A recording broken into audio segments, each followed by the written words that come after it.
We are back on MorningLine. Our guest with us this morning is Jim Shulman. He's the Vice Mayor here in the city of Nashville. And we're taking phone calls and any questions you may have about some of the big issues. City Council meeting tonight, more than 50 pages they're going to be dealing with.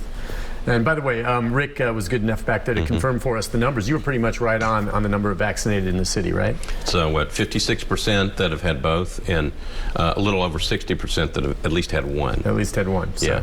All right. So, and you're not sure what's going to happen with that mask mandate tonight? Again, it got 21 votes on second reading, but I wasn't sure. I'm not sure if it'll get 21 tonight or 21 or more. I think the numbers are coming down. So I don't know what that means. Okay. I just, you know, I don't. I only vote in case of a tie. We'll see. We'll see what happens. How many times have you had to vote? A lot more than I used to. Really? Okay, like so 4 or 5 times. Yeah. Really? Even interesting. Yeah. Well, I think Cindy may have a comment on the mask mandate. Cindy, good morning. Hi, Cindy. Hi, Nick. How you been? Good. It's good to hear from you, Cindy. Oh yeah. Good to hear from you. Well, thanks. You're usually on when Andy's on. But anyway, I wanted Vice Mayor to know, all right, I already had my COVID shots. And then I went crazy in the mind. And I knew I wasn't feeling good. And my mind kind of went berserk. So I got sent to the hospital. And I got strapped down in a bed because I said, no, I ain't coming here. And anyway, they gave me the third shot when they had my COVID card every hour. I said, what? I got to have my blood pressure medicine, and my asthma medicine. And they wouldn't give it to me. So finally, I said, don't touch me, I'm getting out of here.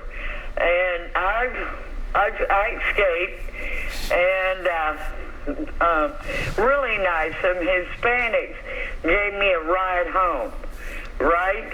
So I'm telling you, you got to be careful. People think them COVID shots are very safe. Well, I'm not getting the booster. Well, and Cindy, I appreciate, you sharing your story there, but I think you may be an anomaly, and there may be something else that's causing you to have some of these issues, but there's no indication anywhere that COVID shots cause someone to have a mental breakdown like you did, unless some people get the shot, they worry about it, you worry. Maybe that can worry you to the point where, well, is something going to happen? Is something going to happen? Nothing's going to happen. I've had him. I'm fine. He's had him. He's fine. I'm perfectly fine. No chip. But I hope you're better, Cindy, but you're wrong. But go ahead. Well, I want Cindy to take care of herself. Yeah, I think she was probably worried about the shot. Worrying maybe got to her, but I don't think it's the shot that made her end up having to go to the hospital, and hopefully she's better now. It sounds like the evidence and the indication is that, the shots are safe. You take them to protect yourself. Right. And we need more people to do that. You always worry about different side effects. Dozens. I don't know what happened in this case. Cause and effect is the question. You want Cindy to be safe. My biggest question is that you come on at the same time as Andy, so I'm assuming it's Andy Griffith. Andy Griffith, and I've been watching Andy too. But because I haven't heard from her in a while, so lately she's been watching a lot of Andy Griffith. Well, Cindy is a former professional wrestler. I didn't know that. Yep. Yeah. She's and I've looked up her picture. Didn't we do that, Mary Elena? We found some images of her from when she used to be involved with pro wrestling. Let's go to Eric. Eric, good morning. Hi, Eric. Hey, Nick, how you doing? First of all, I want to say I'm definitely going to get my COVID shot. I'm supposed to get my booster shot in a few weeks, so it'll be 6 months. So I'm definitely getting that booster, and I'm fine. So two things I kind of want to talk about. One, Ann kind of stole my thunder on the party buses, because I was going to bring up that story I saw on the news about the whole new phone thing, where some of the party bus drivers now avoid that area and everything, where kids are having trouble learning, because that's kind of sad that you have to deal with something like that. The other thing I want to talk about is the whole scooter thing. I, of course, saw the story where a woman, I guess from Tyler, Texas, died a few days ago downtown, and was there just earlier where somebody died, I guess it was their 14th and Broadway with the scooters. And again, I have no problem with people on the scooters. They can do whatever they want to, all that stuff. And I've seen some of the dangerous stuff like that. But another thing, some would not consider this a major issue. and I don't know if this has happened as much, is one of the issues I've had to deal with, of course, people just leave them on the sidewalk everywhere, having to pick them up and just move them out of the way. And people will say, well, you shouldn't complain about that, if the school's there, just move them. Well, a lot of people can't do that. Right. It's an issue for me now because I've got a bad hip. I know people who are blind. They can't see if a scooter's in the middle of the sidewalk. And people who are in wheelchairs, who ride those electric scooters and stuff like that, they can't pick up wheelchairs. I don't know if to pick up a scooter. I don't know if that's as much a problem, but I know that's been a problem in the past where people just threw with them. They just leave them in the middle of the sidewalk, and I just think that's dangerous. I don't know what's been done about how to address that. I just wanted to hear the Vice Mayor's comments on that. Y'all take care and have a good day. Hey, thanks, you. Eric. The guidelines for this, now I'm checking on this with regard to the scooters. Now, I know if a scooter or an electric bike, for that matter, but scooter is found parked on a public sidewalk, the company can be fined $25. Now, as far as if you're on a scooter, where are you supposed to be? Is it on a bike lane like you're a bicycle on the road where you have right of way, or you can't go scooting up and down Second and Broad on the sidewalk, can you? No, you're supposed to be on the street. Right. Okay. The other thing is that they had put locations of places to put the scooter after you finished. Yeah. Now, that doesn't stop you or a tourist from going, hey, I don't care, I'm just going to drop it here. Right. And Eric's right. There was a lady who worked in an office building that I used to work in who was blind. And she tripped over and hurt herself and had to go to the hospital because obviously she couldn't see the scooter. Well, they're not supposed to be there. And they're not, and this happened before. This was happening right before they passed all the regulations to try to get them off the sidewalk so people wouldn't trip. Yeah. One of the things that there's always that balance. I mean, people want easier access and want to be able to not have a car. So the scooter was a way of getting people around. But, I'm one of these big believers that when you look at something and you go, okay, we want to do this, what do we need to do to be on the safe side to make sure that people don't trip or don't fall over these things? Sure. So there's a reason why we have scooters. There's a reason why you still see them driving around, because it's a much more economical and much more probably efficient way of getting around downtown than renting a car. Yeah. You're dealing with the pollution and everything else. But you're also thinking through the fact that an old man compared to you, can decide that I want to take a scooter. As long as I got a credit card, I think I can get one. Right. I don't know how to ride one of those things. That's what I was going to say. Like, for instance, now you used to see, and it's maybe put them out of business to some degree, the Segways.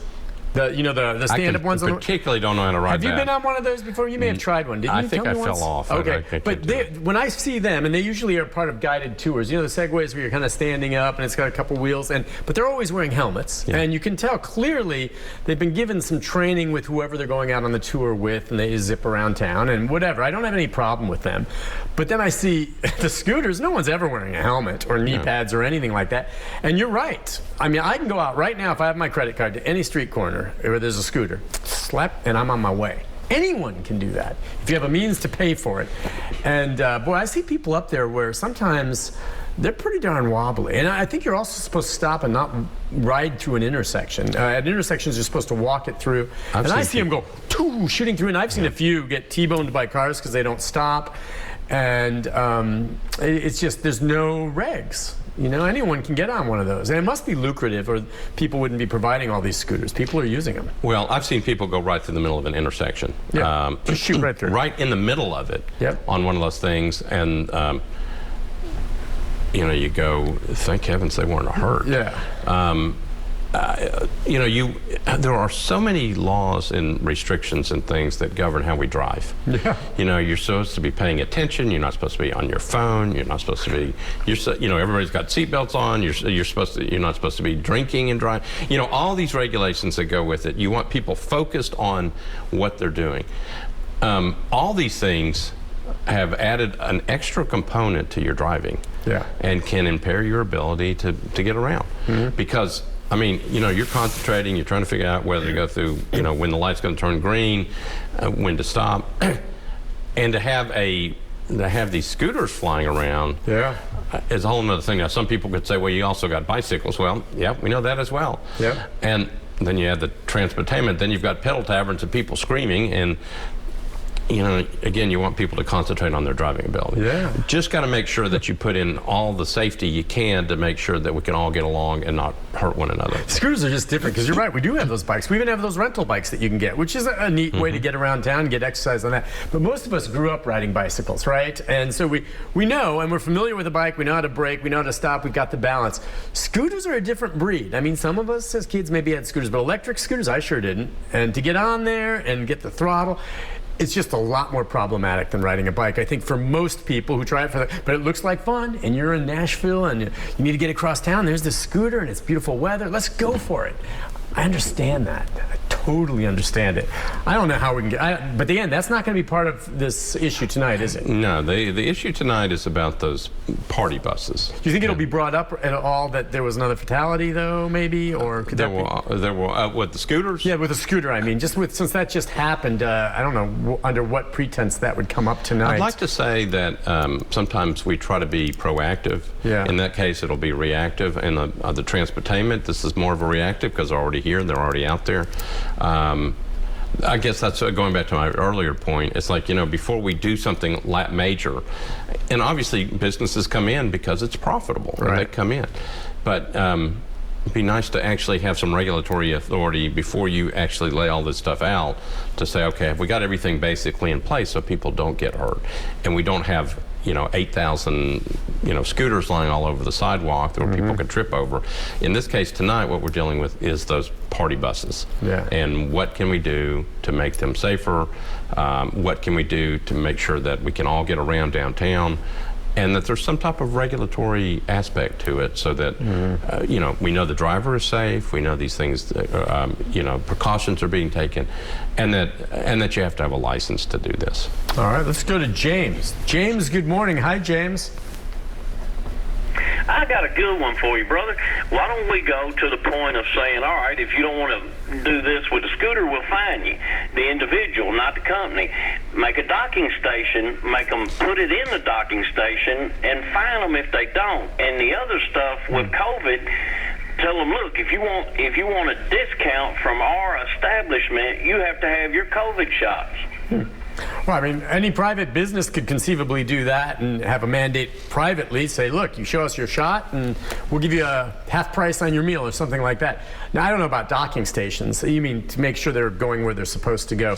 People tend to just leave them wherever they end up getting to, if that's what they're using it for, right? Yeah, and I wrote that down, the docking stations, because they're supposed to put them in an area, and then I think at night they get charged back up. People can charge them back up and put them back.